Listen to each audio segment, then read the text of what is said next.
사실 이 물건에 숨겨진 비밀이 있어요. 제가 오늘 목동에서 투자할 수 있는 물건을 가지고 왔거든요. 감정가 자체가 2억 초반입니다. 목동인데 2억 초반이라고요? 네. 근데 심지어 여기가 재개발에 묶여있는 지역이에요. 그럼 여기는 사실 단기 매도해도 되고 아니면은 오래 가지고 있다가 추후에 아파트로 받아도 되는 그런 곳인 거죠. 근데 이 물건은 사실 재개발로 바라보시면 좀 위험해요. 안녕하세요. 소액으로 부자 되는 채널 소다경매 지영쌤입니다. 오늘은 제가 소액으로 할 수 있는 물건 중에서 서울 최고의 입지에 있는 물건을 가지고 왔습니다. 피디님, 학원가 하면 어디 생각나세요? 서울에서? 대치동이요. 대치동에 있는 물건은 아니에요. 그럼 그 다음은 목동 아닌가요? 제가 오늘 목동에서 투자할 수 있는 물건을 가지고 왔거든요. 근데 목동이면 비싸지 않아요? 어떻게 소액이에요? 감정가가 시세는 아니긴 하지만 감정가 자체가 2억 초반입니다. 목동인데 2억 초반이라고요? 네. 근데 심지어 여기가 재개발에 묶여있는 지역이에요. 근데 학원가도 가깝고요. 초등학교도 가까운 그런 물건입니다. 그럼 반지 아니에요? 반지하 아니에요. 우리가 목동 하면은 아파트 재건축 이야기 많이 하잖아요. 그렇죠. 근데 거기 바로 건너편에 있어요. 그럼 좋은 거예요? 그리고 거기가 재건축 된다는 거는 여기도 재개발될 여지가 굉장히 크다라는 거죠. 그런 곳에 소액으로 투자할 수 있는 물건을 제가 가지고 왔습니다. 그럼 여기는 사실 단기 매도해도 되고 아니면은 오래 가지고 있다가 추후에 아파트로 받아도 되는 그런 곳인 거죠. 그러면 이렇게 봐도 저렇게 봐도 좋은 거네요? 이렇게 봐도 저렇게 봐도 괜찮은 물건인 거죠.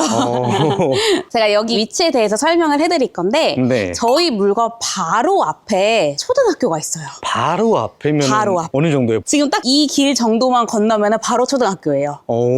굉장히 가깝죠. 저 목동에 초등학교면 또 좋을 거 아니에요? 그쵸. 부모님들이 좋아하시겠죠. 네. 그리고 보통 목동에 많이 오는 이유가 학원가 이용하려고 목동에 많이 오는 거잖아요. 그쵸. 학원가도 도보로 한 12분 정도면은 도착할 수 있어요. 굉장히 가깝죠. 네. 우리가 왜 학원가 할까요? 그만큼 학구열이 강한 거 아닌가요? 학군이 좋으니까 학군 볼 때 초등학교, 중학교, 고등학교 중에 뭐 봐야 될까요? 초등학교요. 우리 학군 볼 때는 초등학교가 아니라 중학교를 봐야 돼요. 왜요? 이제 중학교부터 본격적인 입시 레이스가 시작이 되거든요.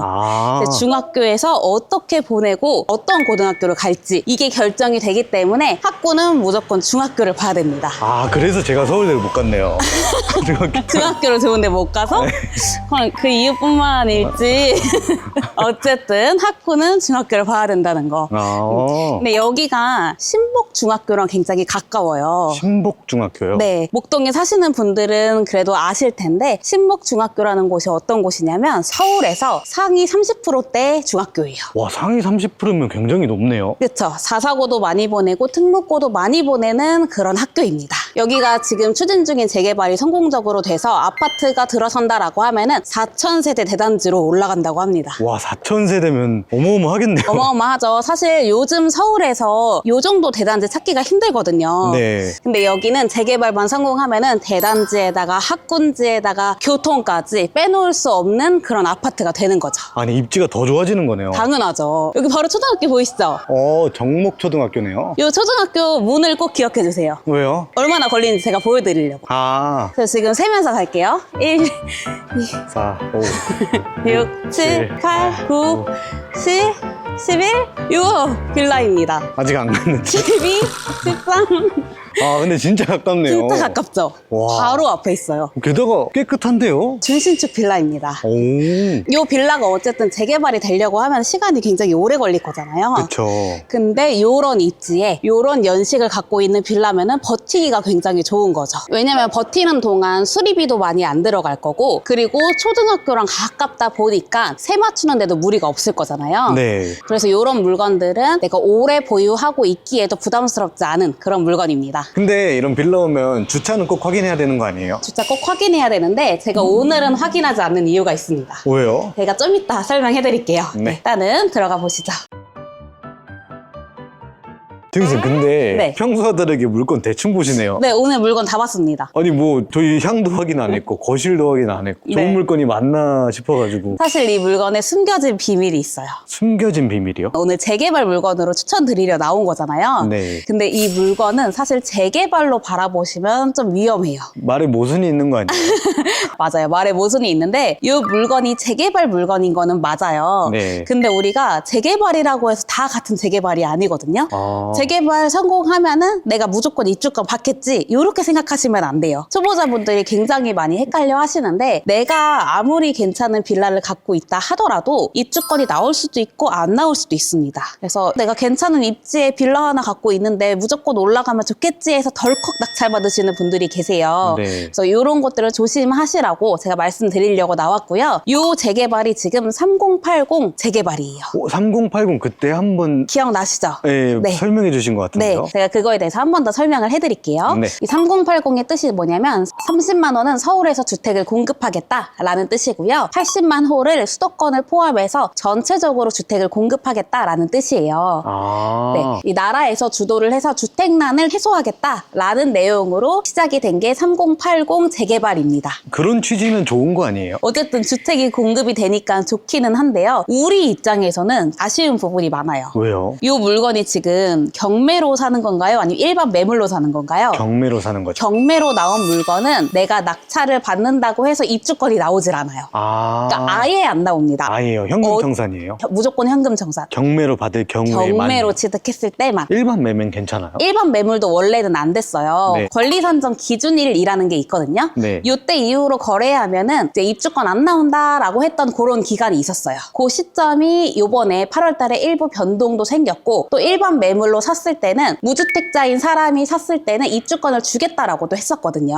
오. 어떻게 입주권을 줄 수 있냐면은 일반 거래에서 매매를 하게 되면은 원소유자가 매수자한테 현물 보상 지위 승계 특약이라는 걸 써줘야 된대요. 네. 그거를 가지고 공공주택 사업자가 확인을 한 다음에 현물 보상이 넘어간다라는 거를 체크를 해줘야 되는데 경매 같은 경우에는 그게 불가능하잖아요. 네. 왜냐면은 우리가 원소유자한테 특약을 쓸 수 없기 때문에 공공주택 사업자한테 확인받을 수 없어서 불가능하다. 그래서 경매로는 낙찰받으면 무조건 현금 청산이다. 이렇게 생각하셔야 됩니다. 아, 근데 예전부터 궁금했던 건데 3080이 진행이 되긴 해요? 진행이 되고 있는 것도 있고 피디님이 말씀하신 것처럼 중간에 철수되는 것들도 있어요. 철수되면 어떻게 되는 거예요? 그게 이제 없어지는 거죠. 아무래도 서울에 집 사고 싶은데 서울의 집값이 너무 비싸다 보니까 재개발로 눈을 돌리시는 분들이 많이 계시거든요. 이런 포인트를 모르고 재개발에 투자를 하게 되면은 생각지도 못하게 내가 힘들어질 수도 있어요. 근데 알면 알수록 더 어려워지는 것 같아요.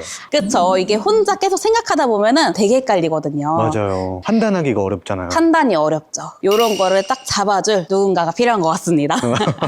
누구죠? 피디님한테는 저. 소부님들한테는 소다경배가 있잖아요. 어쨌든 이런 거 꼭 조심하셔야 된다는 거. 물건 자체는 나쁘진 않아요. 그쵸? 네, 좋아요. 위치도 좋고 학교도 가깝고. 근데 그거랑 별개로 우리는 현금 청산 된다는 거. 그럼 단김에도 하기도 어렵겠네요. 부동산에서 보통 뭐라고 말을 하냐면 여기 어차피 되려면 10년, 20년 걸린다. 뭐 이렇게 말씀하시면서 거래를 성사시켜 주시는 중개사 분들도 계세요. 근데 그거는 이 거래를 성사시켜 줄 중개사님이 계실지 안 계실지는 모르는 거잖아요. 시간이 많이 걸릴 수 있습니다. 우리는 경매로 낙찰받는 좀 특수한 환경이잖아요. 네. 우리가 부동산에 가서 이 물건 거래를 하게 되면 입주권이 나오나요? 했을 때 부동산 사장님들께서 모르실 수도 있어요. 아. 그래서 나온다라고 답변을 주실 수도 있거든요. 네. 근데 우리가 그분들 말을 믿고 우리가 입찰을 봐서 낙찰을 받았을 때 책임을 물을 수가 없잖아요. 그쵸. 본인 책임이죠. 그니까 우리가 잘 알고 잘 투자를 하셔야 돼요. 사실 주변에 소액이신 분들이 너무 많잖아요. 많죠. 이분들이 뭔가 해보고 싶어서 도전을 했는데 그게 잘못된 결과가 되지 않으셨으면 좋겠어요. 이 소중한 소액 너무 소중하잖아요. 한 번에 실수 없이 잘 부풀려 나가서 원하시는 나의 미래를 잘 이루셨으면 좋겠어요. 어쨌든 우리 소액이신 분들이 아무런 실수 없이 부자 되는 그날까지 파이팅!